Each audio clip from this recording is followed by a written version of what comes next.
If anybody told you export business starts with finding buyer first, they didn't teach you export.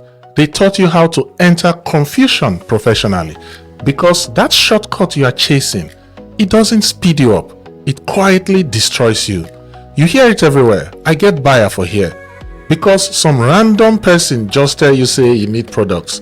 Well, it sounds smart and encouraging, but export does not respect motivation. Export respects structure. Usually people come to me very excited and say, Oga Bash, I don't get foreign buyer. Then I ask them, what product? What quality? What volume can you actually handle? Then he says the buyer wants 200 tons of maybe cashew nuts. Then I ask, you get goods you want sell? He says no. He just wants to confirm buyer first before looking for goods to supply. This is not export, or rather, this is a very wrong approach to business. This is now free market research. Someone is learning the market while using you to supply information with confidence. Now, when a buyer meets you and you don't have product access, pricing logic, quality clarity, delivery understanding, you are not seen as a partner. You are seen as practice. They test you. They collect knowledge or information from you. Then they disappear. They never come back to you. Sometimes the damage even starts locally. You rush to suppliers because of a buyer. Supplier asks you real questions. You start saying, let me confirm, I'll get back to you. That's how suppliers quietly tag you as unserious. Export does not embarrass people publicly. It embarrasses them silently. Now listen carefully. When I say build capacity first, I don't mean wait until you are big.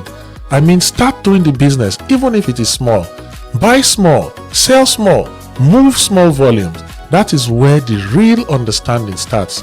When you start small, reality starts teaching you things. You realize you need a warehouse instead of renting. You realize adding value changes your margin. You realize some products travel better than others. You begin to properly understand pricing, because pricing knowledge is critical in agriculture. This is also why I created MrBashPrices.com for people to use for free, to see weekly price updates across different agricultural products in Nigeria. Nobody forces these lessons on you. The business teaches you.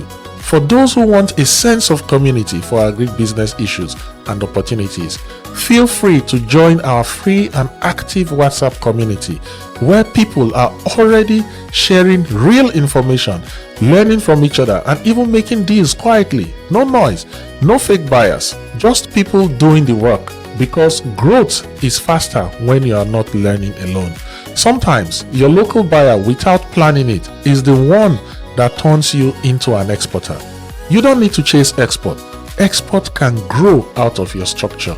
Interestingly, this happens almost all the time. I have seen many instances where a regular local buyer finally asks you a question like, can you supply outside Nigeria?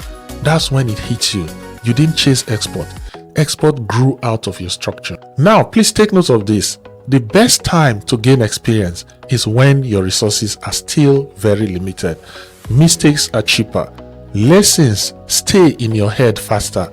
That experience, not money, is what allows you to scale safely. This is exactly why I also put together my ebook on how to start a scalable agriculture commodities business. Not theory, just real structure, real thinking, and real practical direction for people who want to grow properly. The link is in the description below. If you found this video valuable, please like, share, and subscribe, because someone out there is still shouting, I have a buyer, and this video might save them from learning the very hard way. Goodbye and see you in the next one.